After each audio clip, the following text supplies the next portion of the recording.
Assalamualaikum warahmatillahi taala wabarakatuh. Selamat datang kembali di channel Fiksi Cerita Horor. Untuk kisah kali ini ada sebuah kisah yang diambil dari tulisannya Via Cornelia dengan judul Ajab untuk Pembunuh Anak Yatim.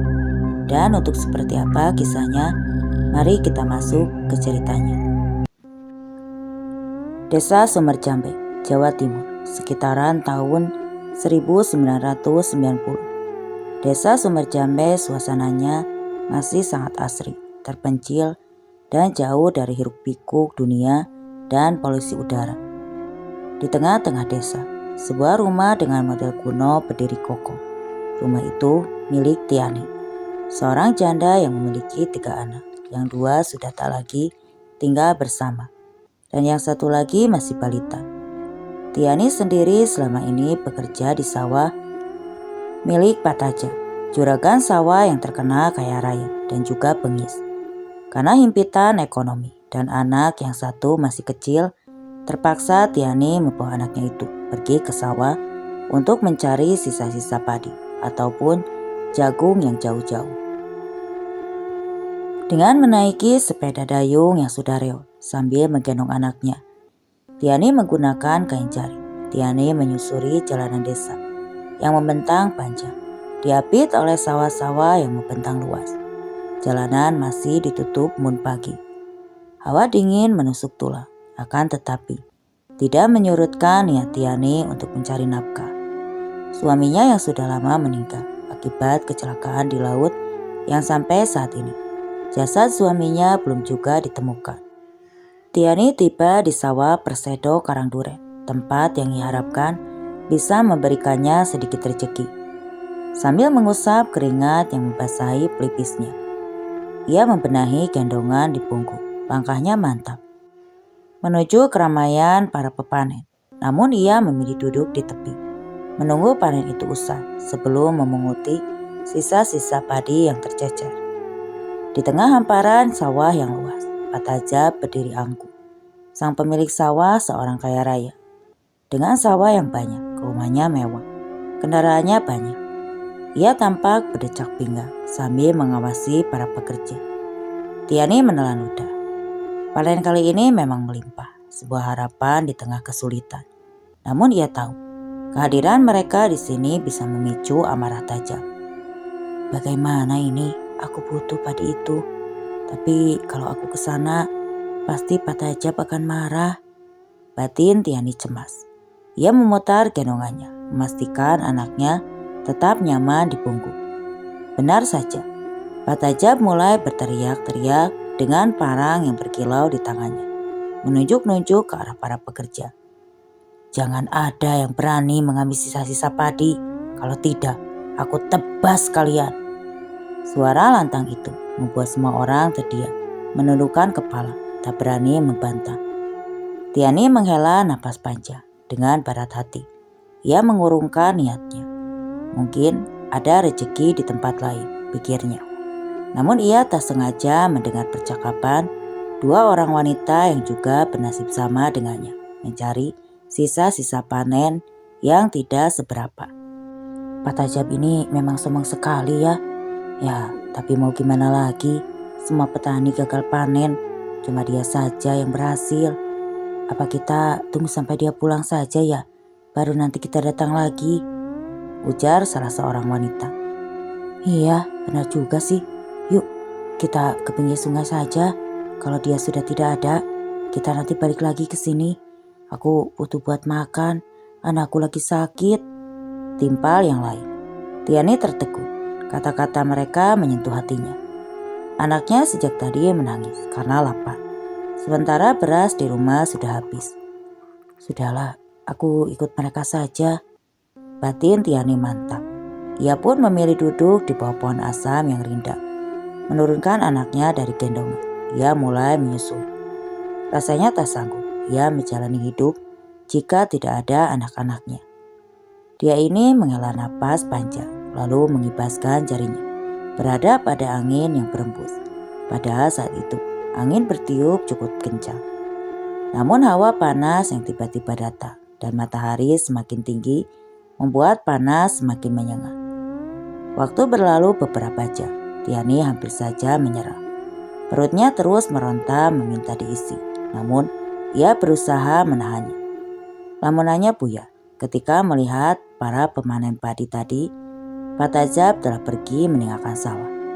Nah, udah begitu, ayo cepat kita ke sana, kita pungutin, seru ibu-ibu yang tadi penuh semangat.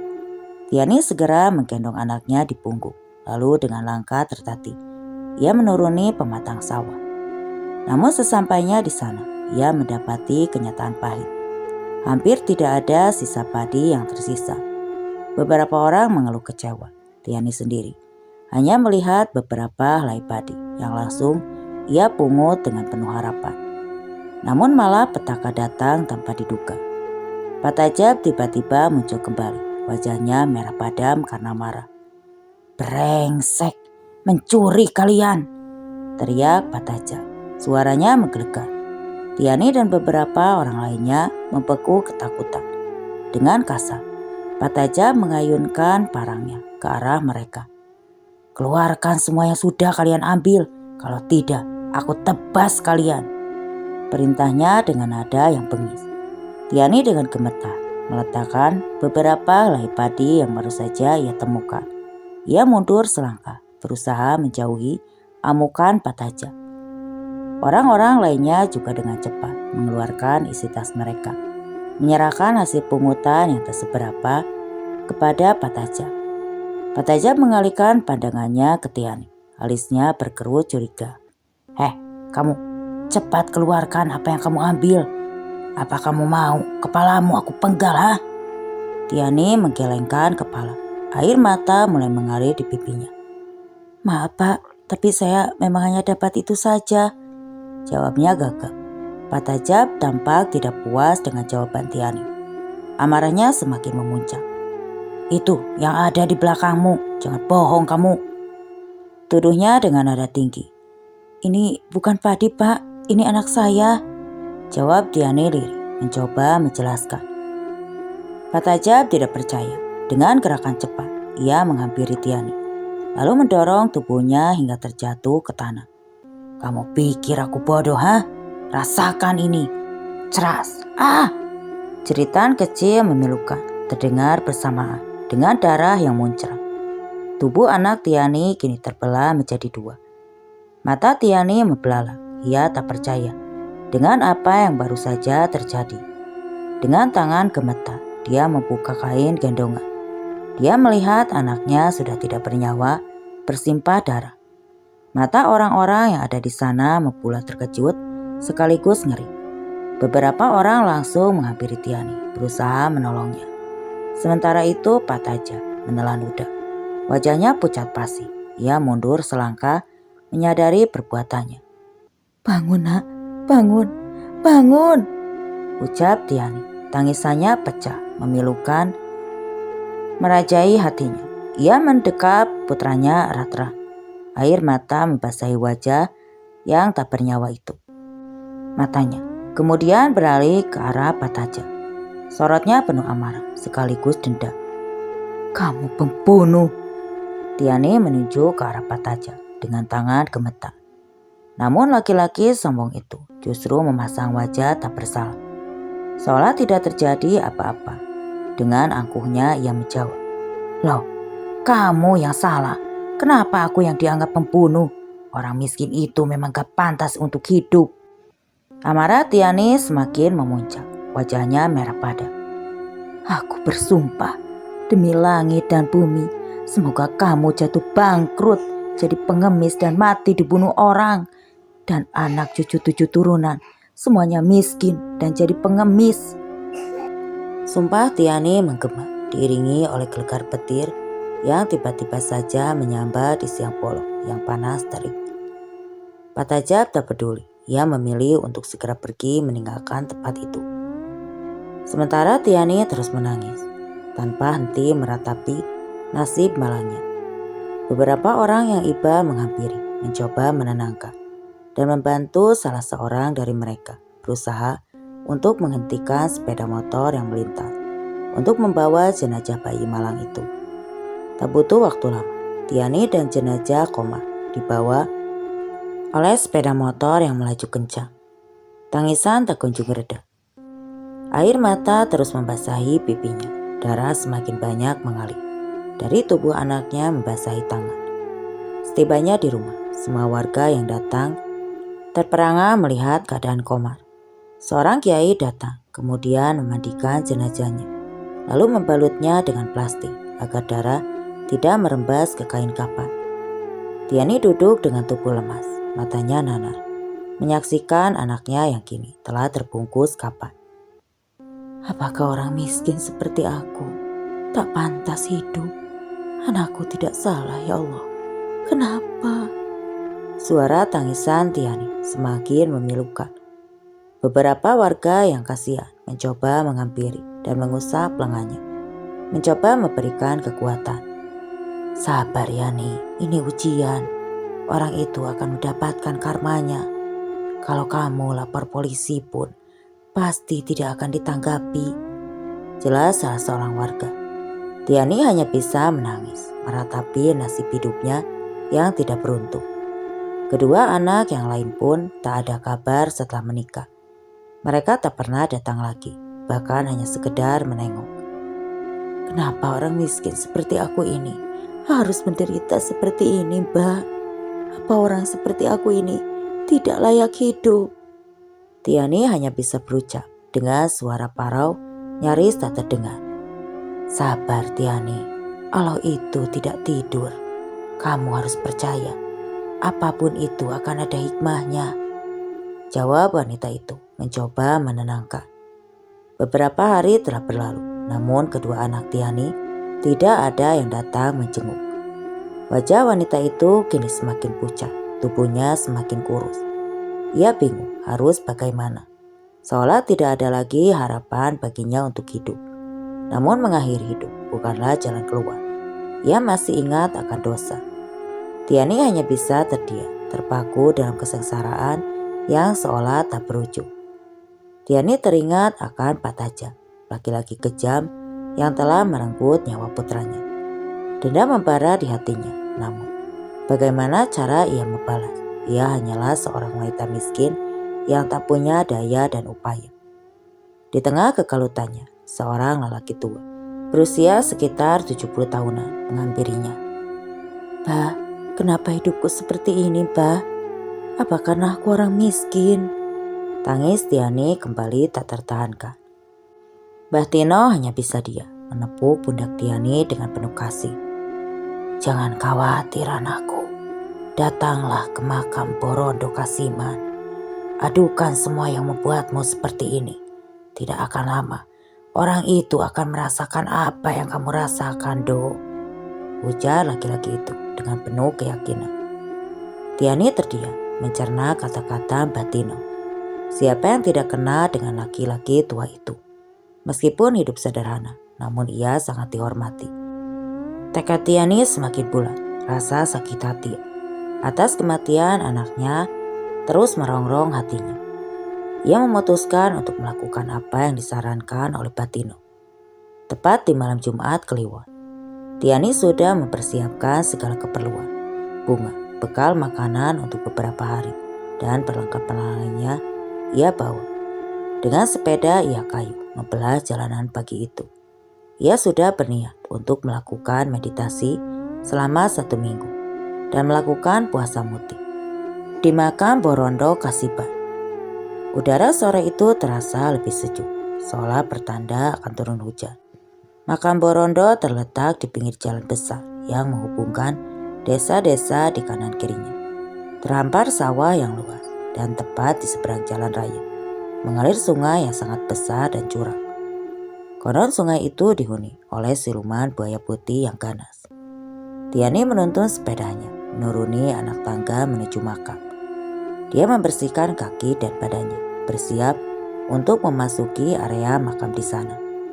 Tiani mulai melakukan tirakat, semedi, puasa putih, dan ngembak kening. Dia akan dipandu oleh Mbah Tino, laki-laki tua yang memberikan saran. Karena puasa muti, ngembang geni, dan tirakat lainnya, jika dilakukan tanpa guru yang membimbing, justru akan berbalik dan membawa dampak buruk bagi pelakunya. Tiani sudah pasrah dengan hidup dan matinya. Dia hanya ingin hukum karma itu berjalan, membalas perbuatan keji Pak Tajam.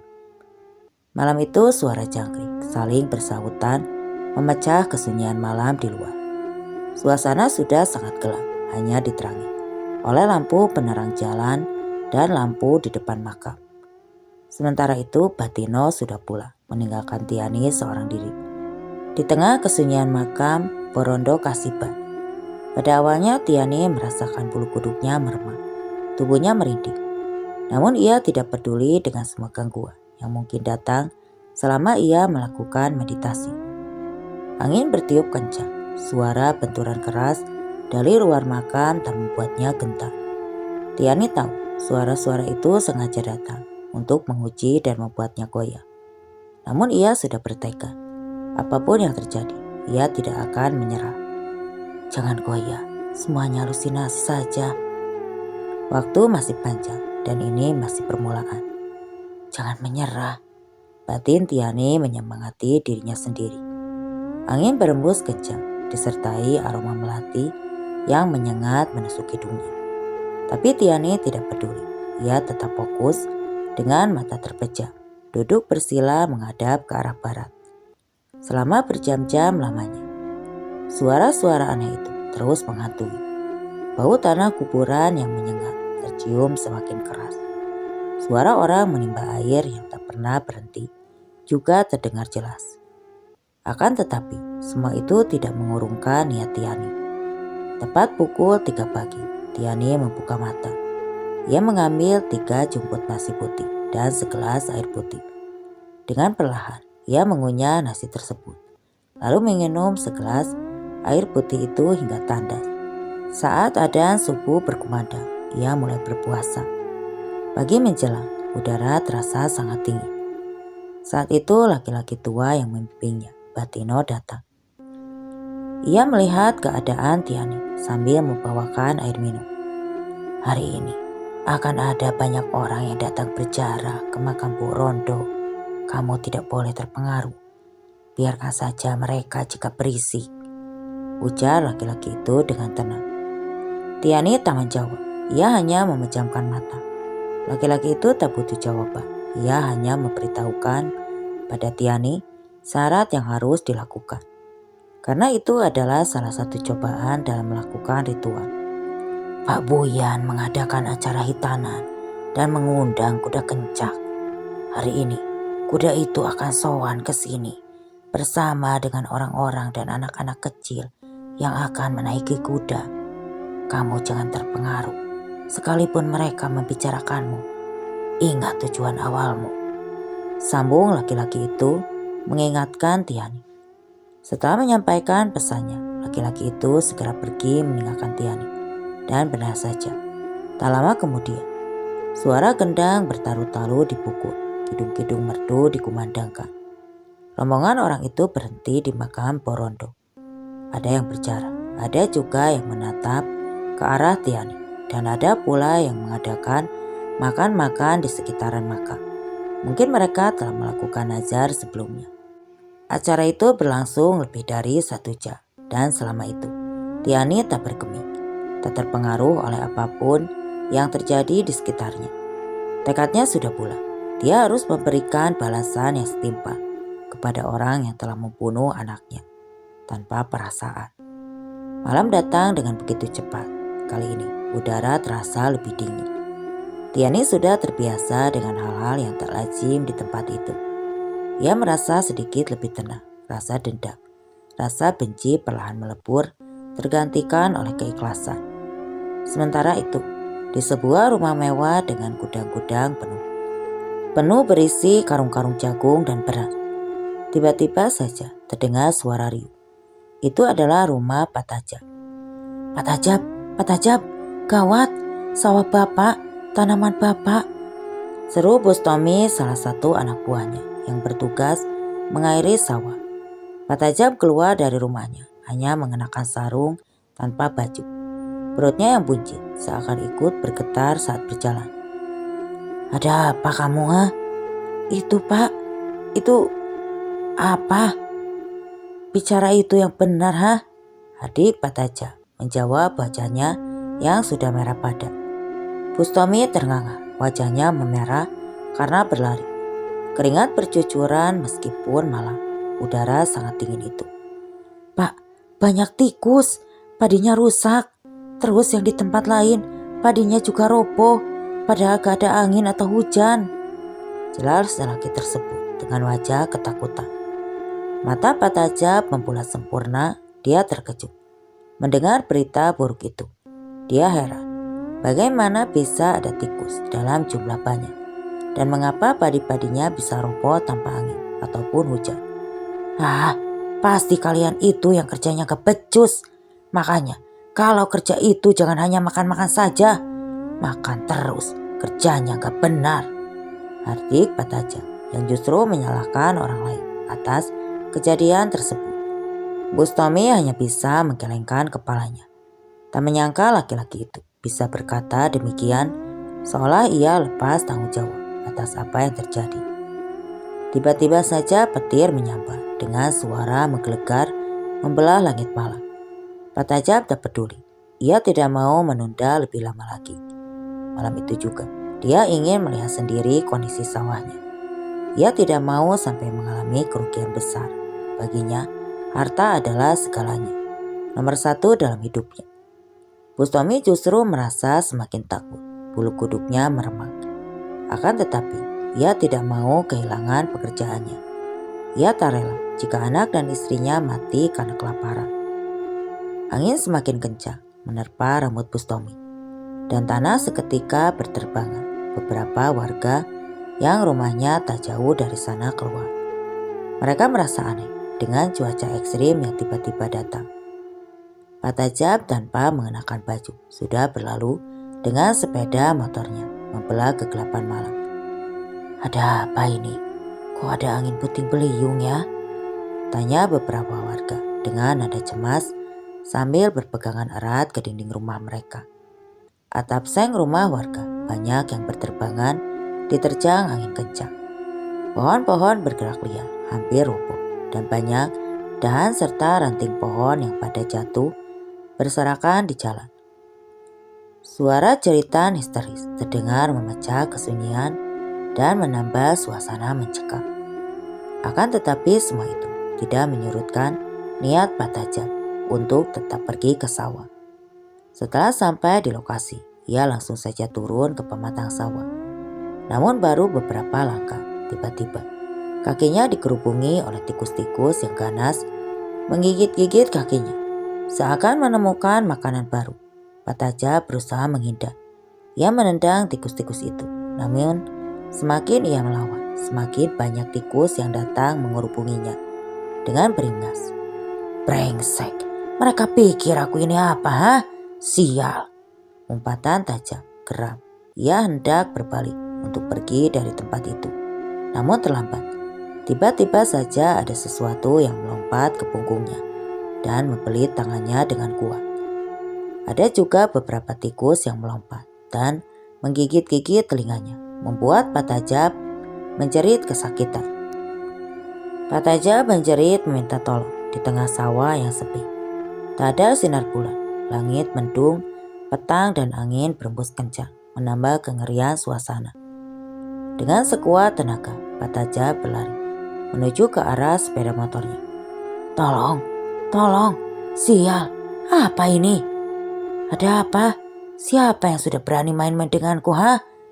Masih saja Pataja meracau dengan kesombongan.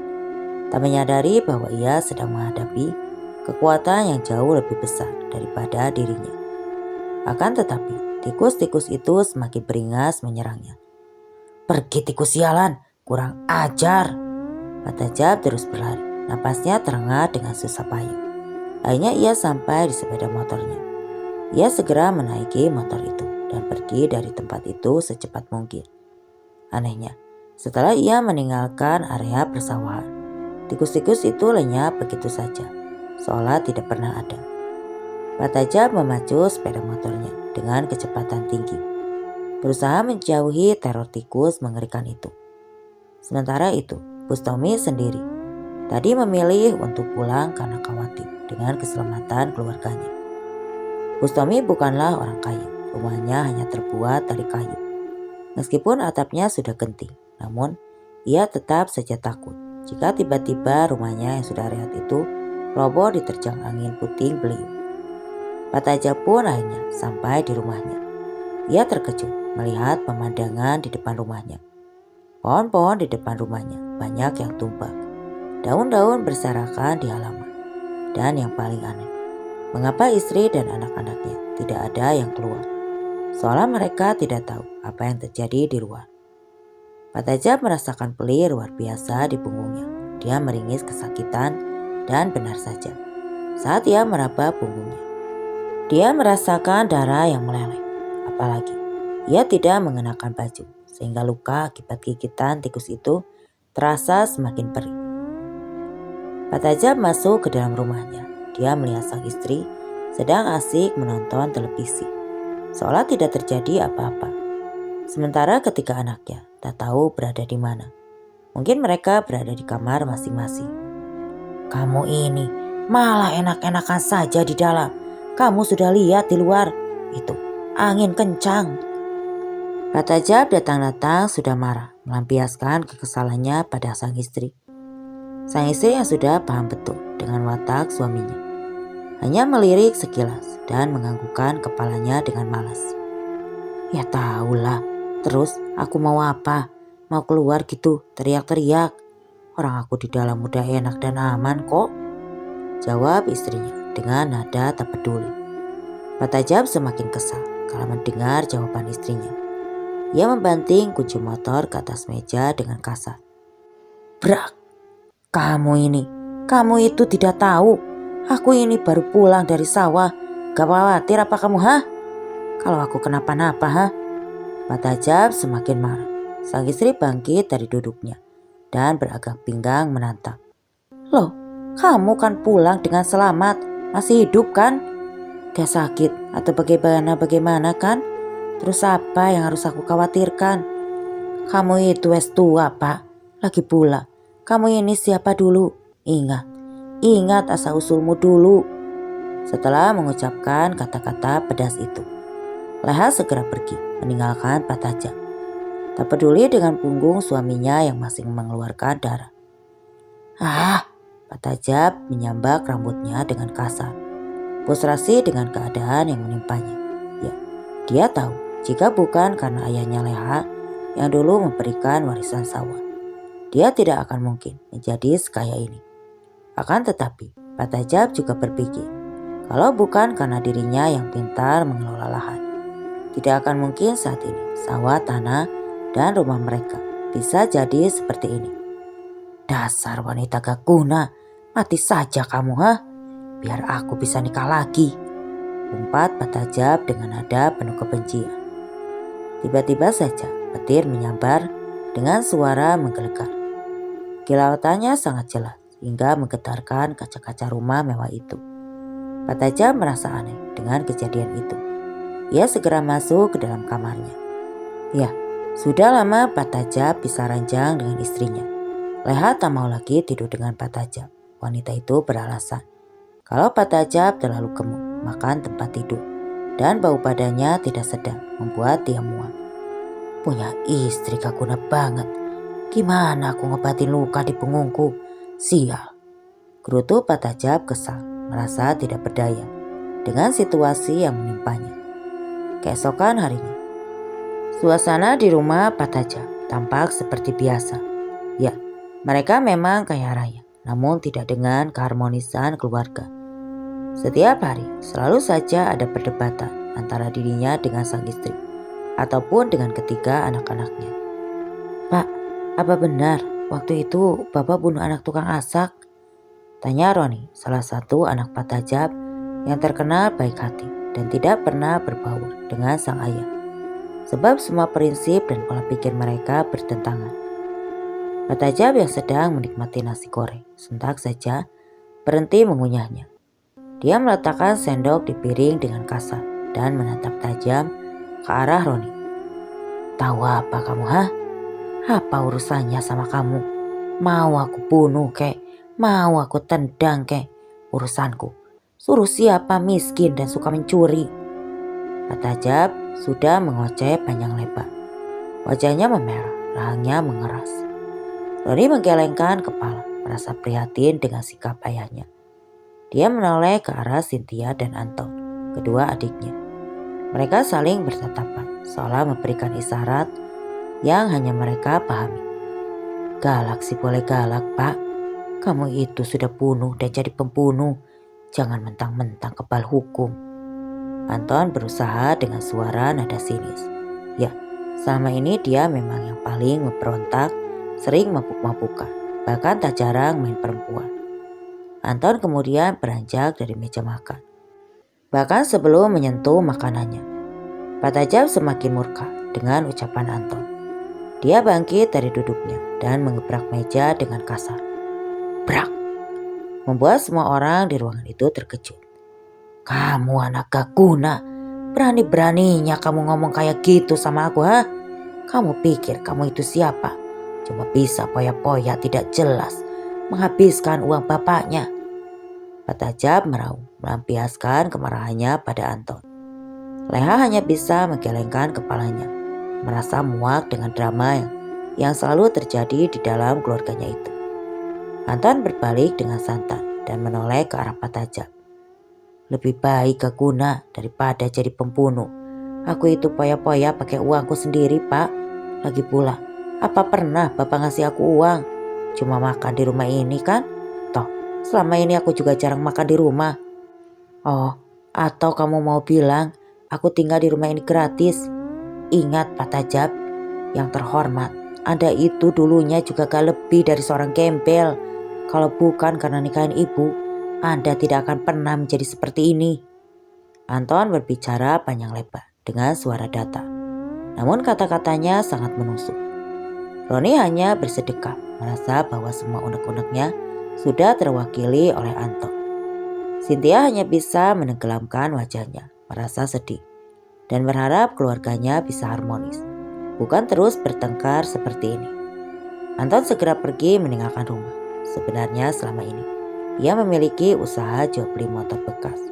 Semula dia hanya menjual motor milik orang lain tanpa modal. Namun lama-kelamaan, ia bisa memiliki modal sendiri dan menjalankan bisnisnya dengan baik.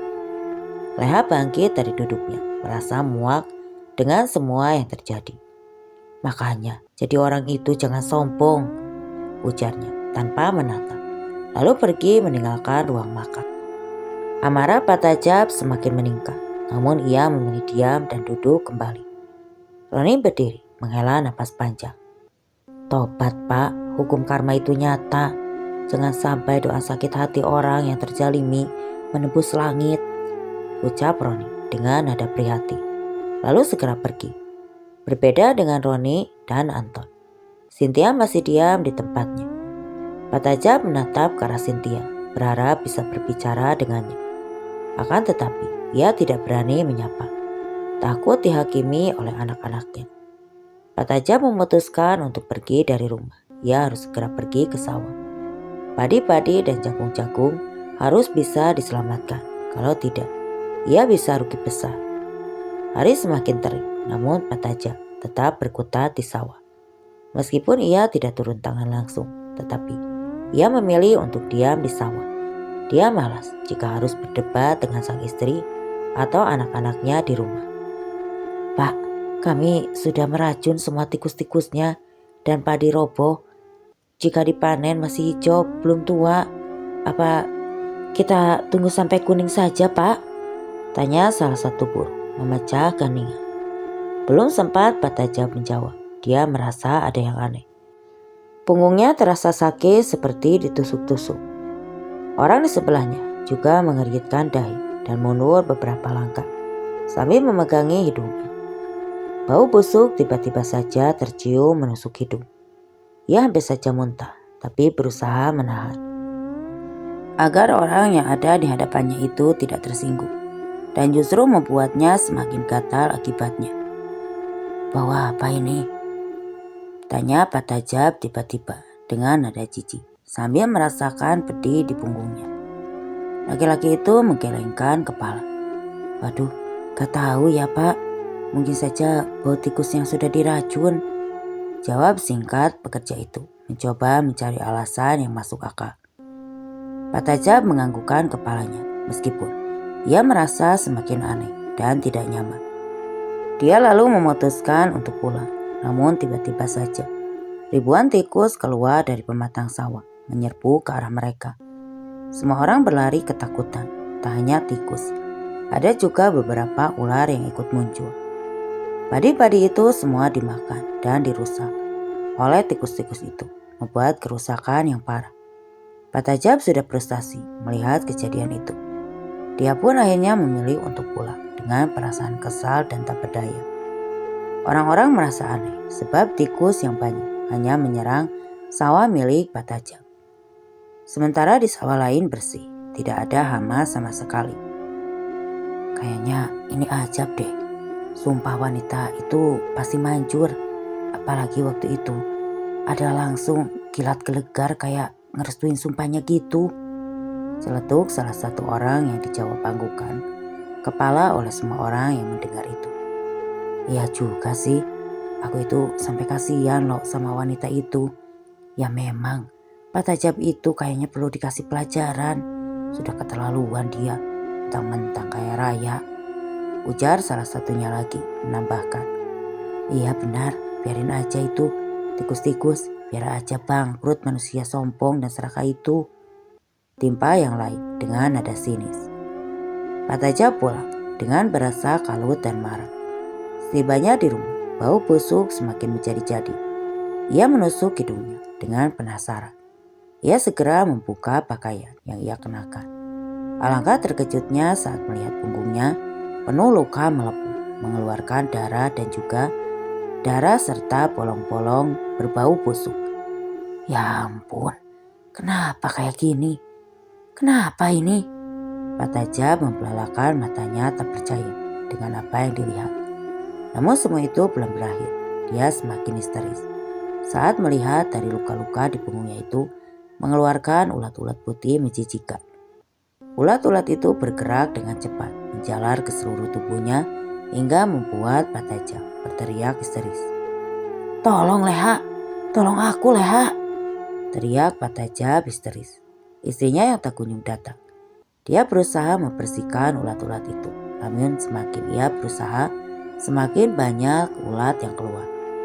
Tubuhnya terasa gatal dan panas, seperti terbakar. Pak Tajab segera berlari ke kamar mandi dan menyirami seluruh tubuhnya dengan air. Berharap ulat-ulat itu hilang. Namun air tidak membantu sama sekali. Ulat-ulat itu tetap menempel di tubuhnya dan semakin banyak. Leha muncul tiba-tiba karena muak dengan suara Pak Tajab yang membuat gendang telinganya hampir pecah. Ada apa lagi sih Pak? Kamu itu kok? Leha berhenti. Dia terkejut melihat sang suami yang keluar dari kamar mandi dengan sebagian tubuh yang mulai membusuk. Bau busuk tercium. Habis saja ia muntah. Pak, kamu kenapa Pak? Leha heran. Aku semalam itu digigit tikus sawah. Aku gak tahu kok bisa jadi kayak gini ya. Jawab Pak Tajab dengan suara lemah. Hah, pasti infeksi itu. Ya wis, aku panggilkan mantri dulu. Kamu istirahat saja. Leha segera memanggil mantri langganannya. Tak butuh waktu lama, mantri pun datang. Sang mantri mulai merawat luka Pak Tajab meskipun sambil menahan muak. Pak Martin mengatakan kalau itu memang benar-benar infeksi sebab tikus itu bisa membawa virus. Pak Tajab sudah merasa sedikit enakan. Leha pun mengantarkan Pak Mantri keluar. Setelah itu, dia masuk kemudian duduk di kursi yang ada di sebelah pintu kamar Pak Tajab. Baru saja Roni bilang, tobat Pak. Aku itu jujur, udah muak sama hidup orang kayak kamu. Udah gak pernah sholat, sombong. Sekarang jadi pembunuh. Ujar Leha dengan suara nyinyirnya. Pak Tajab tak menjawab. Dia hanya merasakan sakit yang berangsur-angsur menghilang itu. Ruangan mendadak hening, tak ada lagi yang berbicara. Pak Tajab mulai memejamkan matanya. Sementara itu, Leha juga hampir ketiduran di kursi sebelum ada suara teriakan dari arah luar. Ada apa itu Leha? Cepat, lihat. perintah Pak Tajam. Leha tak menjawab, tapi ia segera keluar dengan langkah malas. Setelah sampai di pintu, ia langsung saja membukanya. "Ada apa ya bapak-bapak?" tanya Leha dengan suara lembut. "Anu Bu, itu anak Ibu Cynthia. Anu Bu." Orang itu tak bisa melanjutkan ucapannya. "Ada apa sih Pak? Tolong yang jelas dong. Ada apa sama anak saya? Anaknya mana?"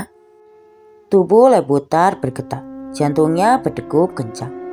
Laki-laki itu menelan ludahnya secara kasar. "Cynthia Bu, dia itu ada di bawah jembatan. Bajunya, aduh, hampir gak pakai baju Bu. Dia meninggal Bu." Laki-laki itu menjelaskan. Bagaikan disambar petir, tubuh Leha mendadak lemas. Dia hampir saja jatuh pingsan. Tak lama kemudian, Anton dan Roni pun datang membawa jenazah Cynthia. Ternyata Cynthia dipegang, dirudah paksa dan dibunuh. Lalu mayatnya dibuang di bawah jembatan. Wajah Anton memerah. Dia yakin bahwa ini adalah akibat ulah dari bapaknya. "Ini pasti ulah tua bangka itu. Gara-gara dia adikku menanggung akibatnya." Anton meraung. Saat itu Pak Tajab keluar. Kini dia semakin memburuk kondisinya. Bau busuk di tubuhnya yang dipenuhi ulat dan belatung malah merembes kemana-mana. Anakku, ya Tuhan, kenapa sama anakku ini?" jerit Pak Tajab. Anton memukul Pak Tajab dengan kayu sehingga membuat laki-laki itu tersungkur. "Jangan pernah sentuh adikku. Masuk. Kau sudah jadi bangka hidup," usir Anton. Proses pemakaman Cynthia pun berlangsung cepat. Warga banyak yang enggan melayat. Selain itu, bau busuk dari Pak Tajab membuat orang-orang mual dan juga jijik. Tak lama kemudian, berita kebangkrutan dari Pak Tajab mulai terdengar.